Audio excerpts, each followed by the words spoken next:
নমস্কার বন্ধুরা, স্নেহা রেসেল ও জীবনকথা চ্যানেলে আপনাদের অনেক স্বাগত। আশা করি আপনারা খুবই ভালো আছেন। আজকে আমি আপনাদের রেস্টুরেন্ট স্টাইল মটন বিরিয়ানি কিভাবে বাড়িতে খুব সহজেই বানিয়ে ফেলতে পারবেন, যাতে টেস্টটাও অথেন্টিক থাকবে, তার সাথে সাথে আলু, মটন ও সব ঠিকঠাকভাবে সেদ্ধ হবে আর বিরিয়ানিও খুব ঝরঝরে হবে। চলুন শুরু করা যাক এই বিরিয়ানির রেসিপিটি। এই জন্য আমরা এখানে প্রথমেই মটনটিকে নুন জলে 30 মিনিটের মতো ডুবিয়ে রেখে দিয়েছিলাম ভিজিয়ে। এরপর দেখুন ছেঁকে নিয়েছি। এরপর চালটাকে খুব ভালোভাবে ধুয়ে নিয়ে আমরা 30 মিনিটের জন্য ছেড়ে দিলাম। এরপর দেখুন পেঁয়াজগুলিকে ঝিরিঝিরি করে কেটে নিয়েছি। সাথে লাগবে টক দই, তার সাথে দুধ। এরপর একটা পাত্রের মধ্যে আমরা গোটা গরম মশলা, তেজপাতা নিয়ে নিয়েছি। ওইগুলিকে কড়াইতে দিয়ে কিছু সময়ের জন্য গরম করে নিয়েছি 2 থেকে 3 মিনিট পর্যন্ত, যাতে গন্ধটা ভালো আসে। তার সাথে যোগ করেছি গোটা জিরে।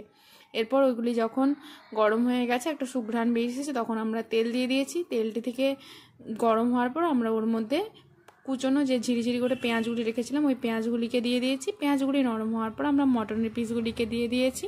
এরপর দিয়েছি আদা রসুনের পেস্ট দিয়ে খুব ভালোভাবে কষিয়ে নিয়েছি। তারপরে দিয়েছি কাশ্মীরি লাল লঙ্কার গুঁড়ো অল্প, তার সাথে ঝাল লঙ্কার গুঁড়ো, তার সাথে পরিমাণ মতো লবণ ও গোলমরিচ গুঁড়ো। তারপরে আমরা মশলাটিকে খুব ভালোভাবে আমরা কষিয়ে নিয়েছি। কষিয়ে নেওয়ার পর আমরা ওর মধ্যে জল দিয়ে দিয়েছি, যাতে মাংসটি ঠিকভাবে সেদ্ধ হয়ে যায়। দেখুন মাংস থেকে এখন অনেকটাই তেল ছেড়ে বেরিয়ে এসেছে। এরপর আমরা দেখুন আলুগুলিকে একটু বড় করে কেটে নিয়েছি।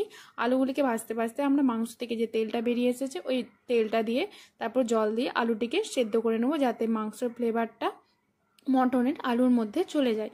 দেখুন এরপর যখন মাংসটি 70% সেদ্ধ হয়ে গেছে, তখন আমরা ওর মধ্যে টক দই ও ঘি দিয়ে মাংসটিকে খুব ভালোভাবে সেদ্ধ করে নিয়েছি, দিয়ে নামিয়ে নিয়েছি।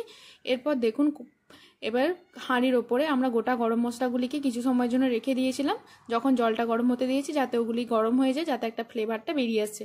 তারপর আমরা ওর মধ্যে রিফাইন তেল দিয়ে ভাতগুলিকে দিয়ে দিয়েছি সেদ্ধ হতে।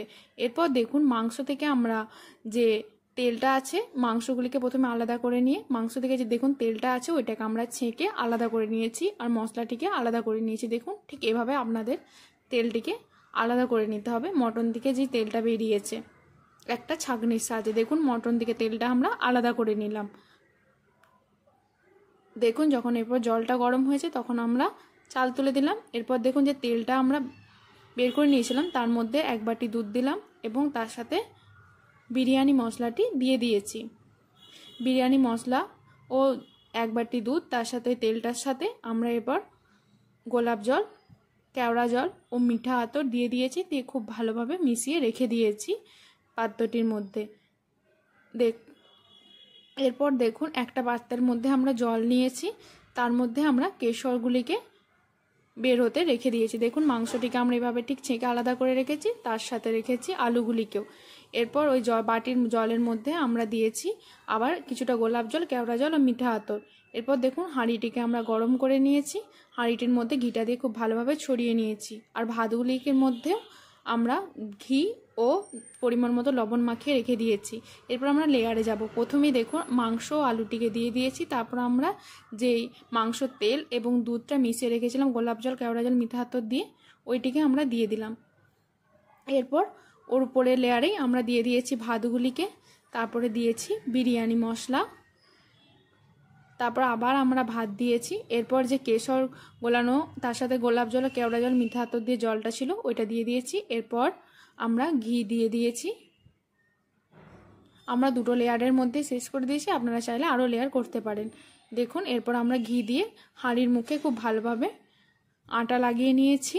এরপর মুখটিকে আমরা বন্ধ করে নিয়ে আপনারা চাইলে তাওয়ার উপর বসাতে পারেন, আমি একটা কড়ার উপর বসিয়ে এরপর পুরো 50 মিনিট মতো লো টু মিডিয়াম ফ্লেমে আমরা এটিকে দম দিয়ে নিয়েছি। তারপর গ্যাসের ফ্লেমটা বন্ধ করে আরও 40 মিনিট রেখে দিয়েছি। বাস তাহলেই এই বিরিয়ানি একদম রেডি। দেখুন বিরিয়ানিটা একদম ঝরঝরে হয়েছে, তার সাথে মাংসগুলিও জুসি হয়েছে, আলুও সেদ্ধ হয়ে গেছে, তার সাথে চালটিও খুব ঝরঝরে হয়েছে।